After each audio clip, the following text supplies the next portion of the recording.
Mesdames et messieurs, bonsoir. Merci de nous rejoindre pour ce nouveau numéro de l'échiquier international. Alors, Blinken à Doha, Blinken pour tenter de convaincre ce qui peut l'être sur le bien fondé de la proposition de Biden. Une proposition d'ailleurs que Washington tente par tous les moyens de faire passer cette proposition. Mais le Hamas, lui, exige quelques modifications tout de même, ce qui fait dire à Blinken que ces demandes, celles de Hamas, bien entendu, sont irréalisables. Pourquoi? On va le voir ce soir dans l'échiquier international. Et pourquoi Washington tente de faire parler, de porter la responsabilité de la poursuite de la guerre sur le Hamas. C'est ce que nous tenterons, ou du moins nous essayerons d'apporter quelques réponses ce soir sur l'échiquier international. Tout de suite.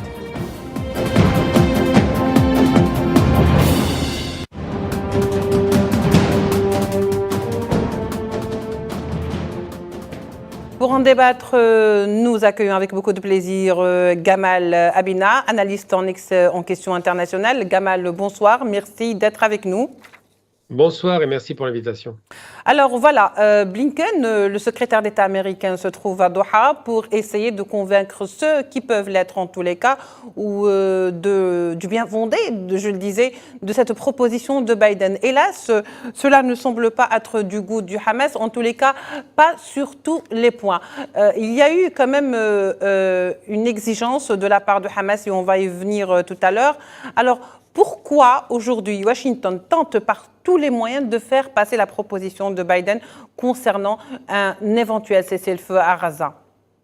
Simplement parce que l'opinion publique américaine est très défavorable à ce qui se passe actuellement, la barbarie, le massacre de masse, la tuerie d'enfants, plus de 15 000 enfants assassinés, la destruction totale des infrastructures, un sous-jacent raciste, parce qu'on voit bien que les types qui dirigent l'entité sioniste sont des racistes et des fascistes.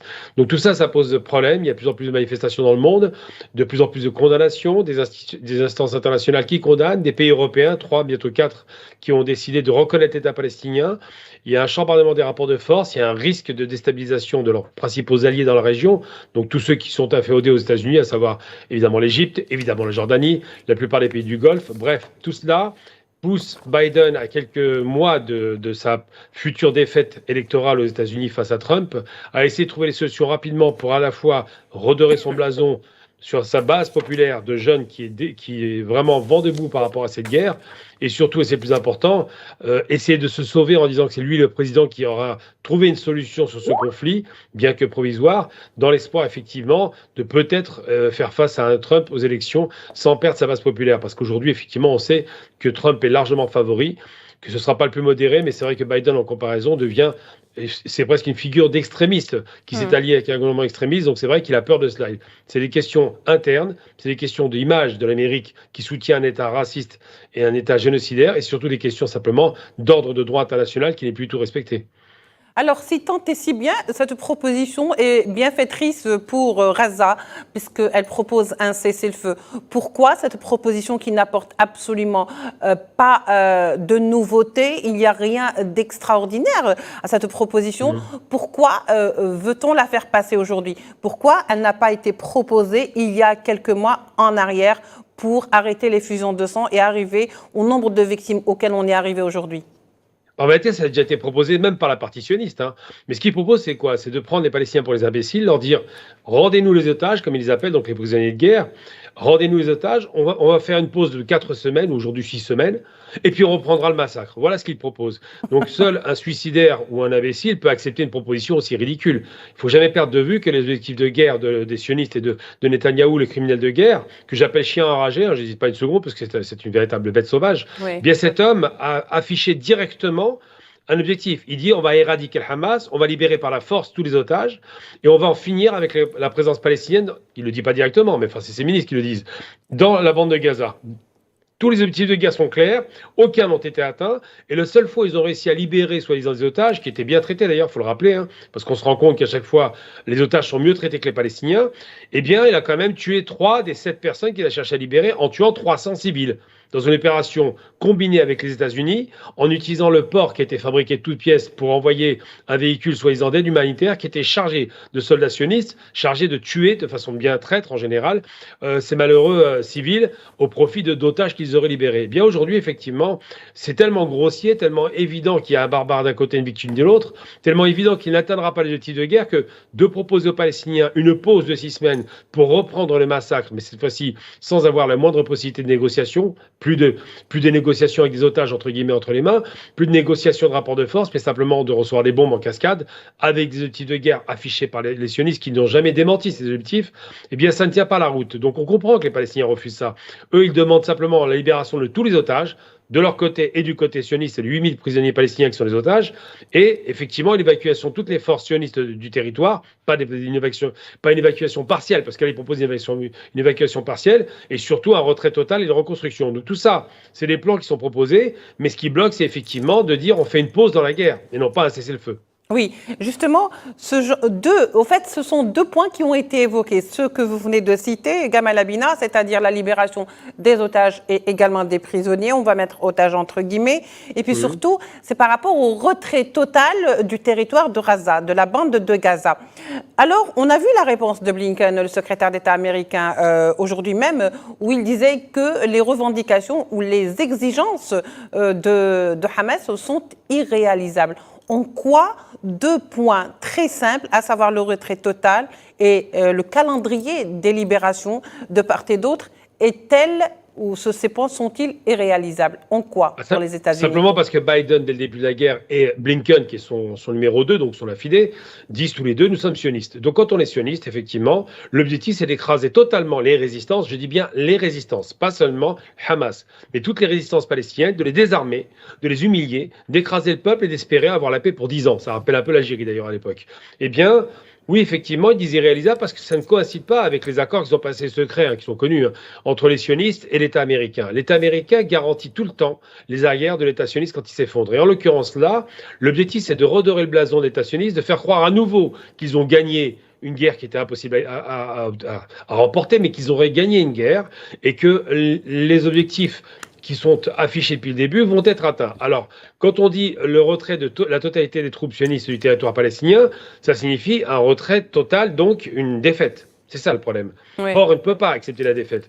Quand on dit que c'est irréalisable, si c'est réalisable, sauf que les Américains ne veulent pas le réaliser parce qu'ils doivent garantir l'illusion d'un État surpuissant, l'État sioniste, qui aurait ce mythe de l'invincibilité qui perdure. Or, ça n'est pas vrai. Ils ont été vaincus dès le premier jour de la guerre, le 7 octobre, 50 ans après la guerre de 73. Donc ça fait écho à une guerre où ils avaient déjà été vaincus. Et à nouveau, comme en 73, les États-Unis viennent en renfort pour les sauver.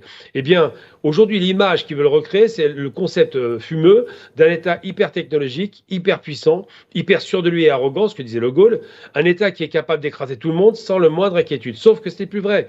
On voit bien que le ciel qui devait être protégé ne l'est plus. On voit bien que le dôme de fer aujourd'hui est une passoire, parce qu'il suffit de frapper effectivement très fortement et au bout d'un moment le dôme de fer est débordé. Et on voit bien surtout que le mythe de l'invincibilité tenu par un État devenu raciste, car au départ il n'était pas nécessairement raciste, aujourd'hui c'est un État raciste et racialiste, eh bien ce mythe de l'invincibilité a été largement écorné, largement battu en brèche. Les Palestiniens ont démontré avec des moyens dérisoires qu'ils étaient capables de vaincre un adversaire qui se croyait surpuissant. Et aujourd'hui, ce mythe ne fonctionne plus. Donc c'est vrai que c'est ce qui fait que les États-Unis disent aujourd'hui c'est irréalisable de leur point de vue par rapport à leurs objectifs communs avec les États sionistes et eux-mêmes. Justement, ça donne un petit peu l'impression que la proposition de Washington, ou de Biden plus exactement, est une sorte, au fait, de coup de grâce pour obtenir par le papier, par le pacte, ce qui n'a pu être décroché sur le terrain par les armes. Car il faut dire que 8 mois après, c'est vrai que Gaza est en ruine, mais que finalement, l'entité sioniste n'a absolument remporté aucune victoire puisqu'on fait du surplace. Tout à fait, une guerre, c'est des objectifs à atteindre. Si on n'atteint pas l'objectif, on a perdu, c'est clair. C'est-à-dire que c'est comme les Français qui prétendaient ne pas avoir perdu la guerre d'Algérie. Gagner une guerre, c'est écraser la rébellion. Quand on n'a pas écrasé la rébellion, quand il y a des milliers, des centaines de milliers de combattants qui continuent à se battre, comme en Algérie, je rappelle qu'en 62, on avait une convergence considérable des armées algériennes sur le territoire dès que le cessez-le-feu était déclaré, ce qui prouve qu'ils n'avaient pas vaincu l'armée algérienne.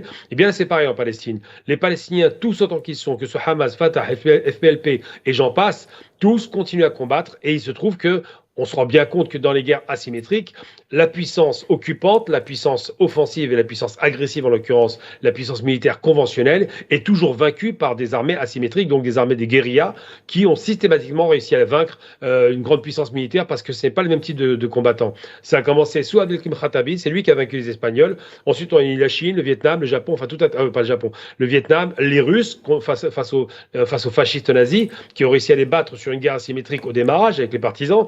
À chaque fois que vous avez une guerre où vous avez des guérillas d'un côté et une grosse armée de l'autre, c'est la grosse armée qui est éreintée. Ça s'appelle la guerre d'usure, la guerre de position, mais sans défendre une position définitive. On l'a vu aussi au Liban en 2006. Et on voit bien qu'aujourd'hui, eh bien, l'entité sioniste est incapable de faire face à des combattants aguerris et déterminés, face à une armée payée, parce qu'il faut savoir que les sionistes ne défendent pas leur territoire, ils sont sur un territoire qui n'est pas le leur. Donc se battre chez le voisin et essayer de les vaincre avec des gens déterminés qui n'ont plus rien à perdre, en l'occurrence les Palestiniens, si ce n'est peut-être de sauver leur dignité, eh bien ça fait une différence. Donc c'est vrai qu'aujourd'hui, ils ont perdu la guerre, ça c'est indiscutable, parce qu'au bout de 8 mois, ne pas être capable, avec une population qui n'est même pas ravitaillée, de vaincre les combattants palestiniens, ça en dit long sur les défaites, et surtout ça rebat complètement les cartes. On voit bien que sur une armée sous-équipée, ils n'ont pas réussi à les vaincre, une armée quasiment de 20 nu-pieds. Qu'est-ce que ce serait si c'était un pays comme l'Iran, par exemple, organisé, très structuré, industrialisé face à Israël? Il ne resterait plus rien. Justement, Gamal, on a l'impression finalement que lorsqu'on voit de près ce qui a été stipulé dans la proposition, à savoir la libération de tous les otages, et puis on va négocier pour les prisonniers, on va voir qui on pourra libérer de l'autre côté, donc des Palestiniens.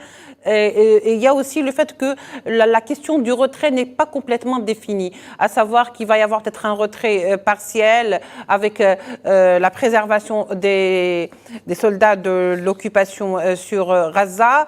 Donc, toutes ces zones d'ombre, en tous les cas, elles ne le sont pas pour les États-Unis ni pour l'État sioniste.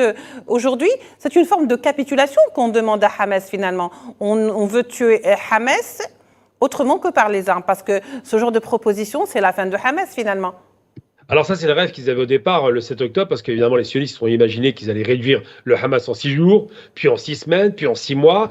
Maintenant, ils disent qu'il faut compter encore 7 mois supplémentaires. Ils savent parfaitement que le Hamas ne sera pas vaincu, parce que d'abord, c'est une idée.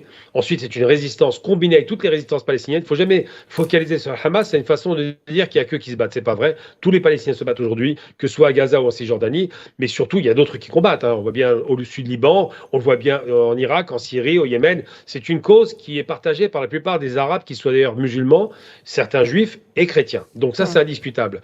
Donc cette façon de dire on va en finir avec eux, déjà, il y a une contradiction évidente. Vous êtes en train de négocier avec la partie politique du Hamas, d'accord? Donc les représentants légitimes du Hamas, sur une organisation que vous voulez éradiquer. Donc il y a quelque chose qui ne va pas ensemble. Du paradoxal. Bah oui, il y a un paradoxe. Clairement, si vous voulez éradiquer une organisation, vous ne discutez pas avec ses leaders. Donc ça, c'est une des premières choses. Deuxième chose qui est évidente, c'est que quand on n'ont pas atteint les objectifs de guerre, ils n'ont pas libéré les otages, ils ont été incapables d'éradiquer l'armée Hamas et les autres résistances. Et surtout, aujourd'hui, ils sont montrés du doigt par le monde entier qui les déteste, parce que les manifestations sont très claires. Il y a vraiment une détestation de la barbarie sioniste en Palestine. Et aujourd'hui, ils sont en plus poursuivis en justice. Donc ça leur pose problème. Ils ne savent plus comment s'en sortir. Ils ont joué pendant des années la carte de l'antisémitisme, concept fumeux qu'ils mettent sur le dos de tout le monde, avec des peuples qui n'ont rien à voir avec la question sémite. Quand on parle par exemple des Arabes, ils n'ont jamais eu l'idée d'exterminer les Juifs, mais jamais, c'est pas du tout leur logique, c'est un truc très chrétien, très catholique, l'antisémitisme. On voudrait le généraliser, ça ne marche plus aujourd'hui. Maintenant, ils sont montrés comme des barbares. Les descendants du peuple qui a subi un génocide pratiquent aujourd'hui la même pratique génocidaire et raciste. Et c'est vrai qu'aujourd'hui, quand on voit qu'ils veulent éradiquer le Hamas, ça n'est pas possible, qu'ils veulent imposer une pause dans le combat pour le reprendre derrière après avoir récupéré les otages, non seulement ils prennent les gens du Hamas et les Palestiniens pour les imbéciles, mais surtout ils sont très arrogants sur une position sur laquelle ils sont en position de faiblesse et non plus de force. Donc c'est vrai qu'aujourd'hui on peut penser que la Palestine a largement remporté la mise, que le monde entier est acquis à la cause palestinienne et que seuls quelques dirigeants occidentaux continuent à garder des positions favorables aux sionistes, sachant en plus qu'ils ont en face d'eux un gouvernement d'extrême droite. Il ne faut jamais le perdre de vue. Oui.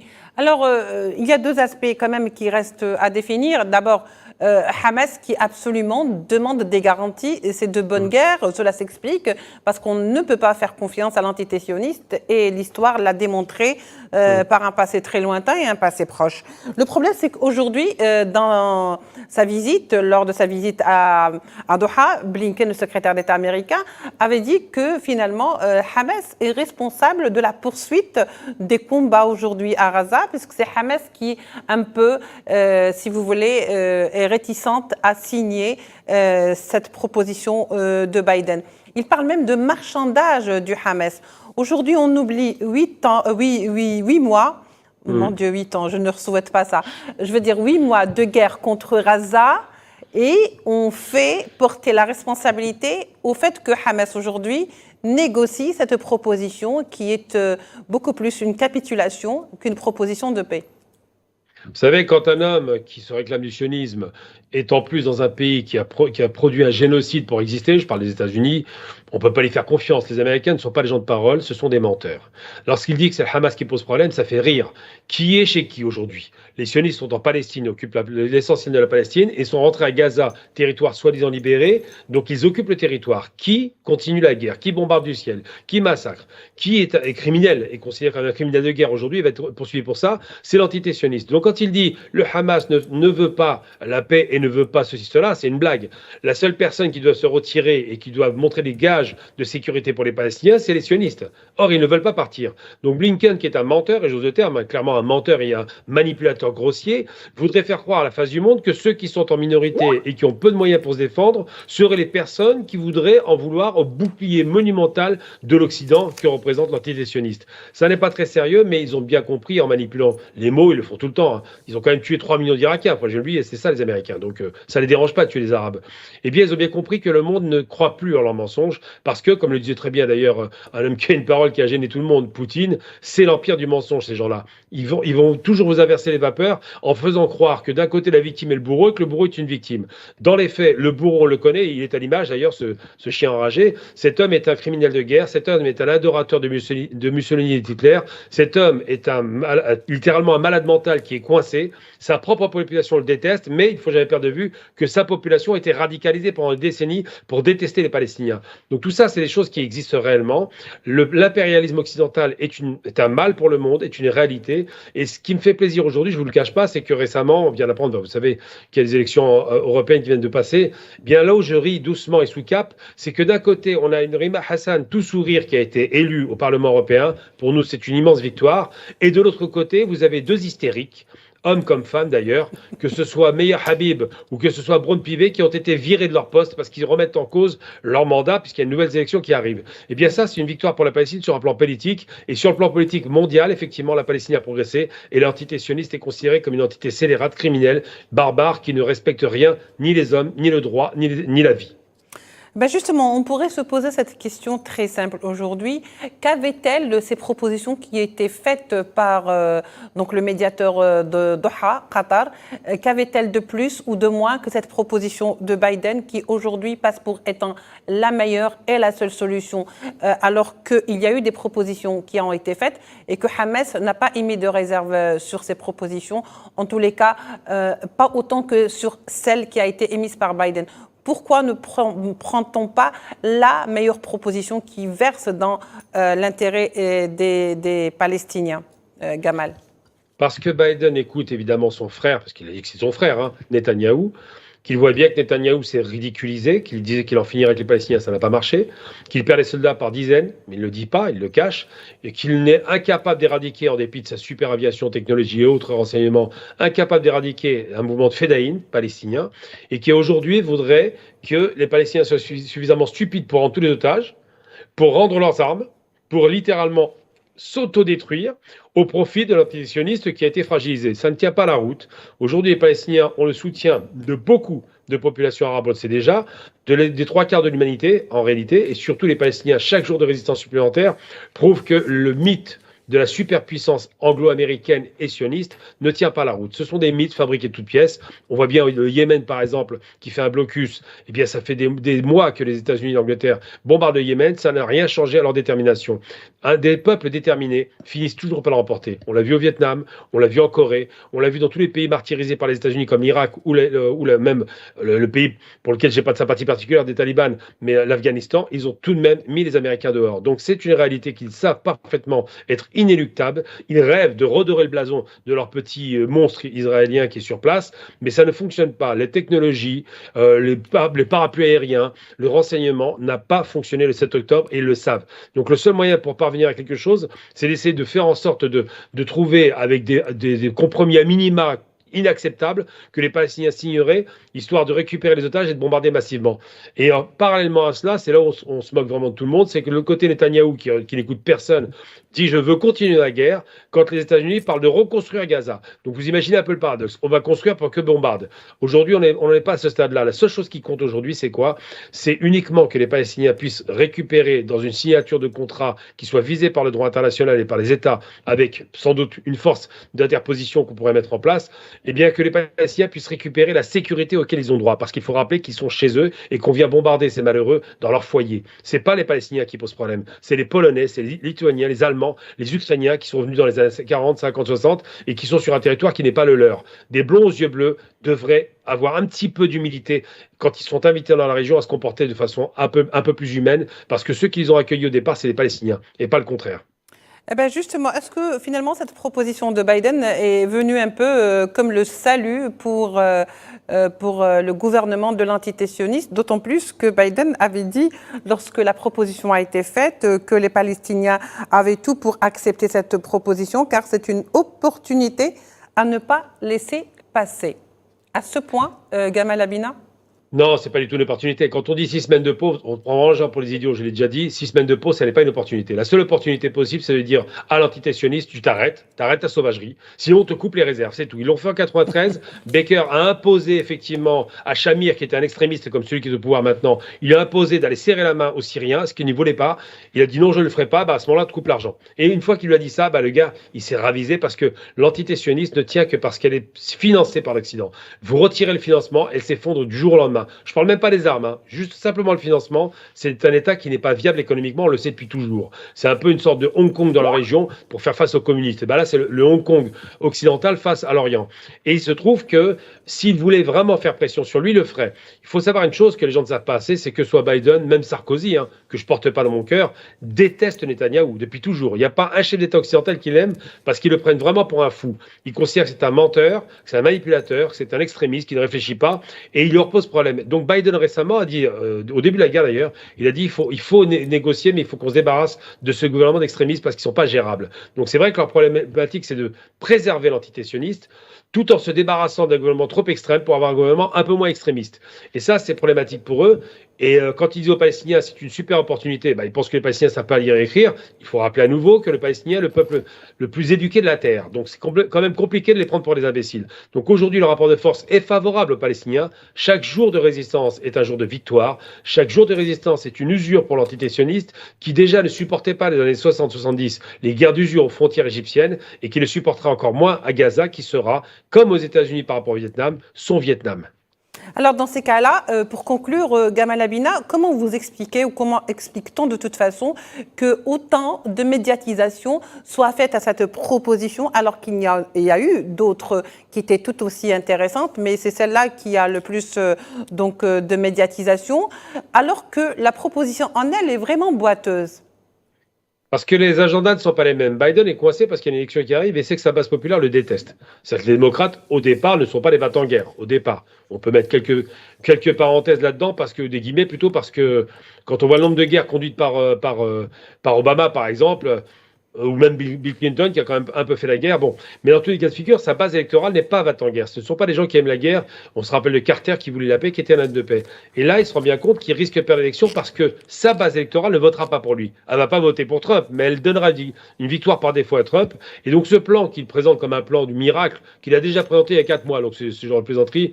Il y a 4 mois, il proposait 4 semaines de pause. Maintenant, 6 semaines, c'est assez ridicule. C'est pas un plan miraculeux. C'est un plan qui va le sauver lui et uniquement lui et sauver l'entité sioniste sionistes d'une imminente défaite. C'est ça qui l'intéresse. Si les Palestiniens signent aujourd'hui, ça voudra dire qu'ils donnent quitus à une défaite annoncée pour la Palestine et une forme de victoire déguisée, même si c'est une victoire la Pyrrhus, pour l'entité sioniste et pour Biden. Et je pense que la négociation, c'est la Palestine qui la tient, c'est le Hamas qui est au bout de la négociation et qui aura le dernier mot.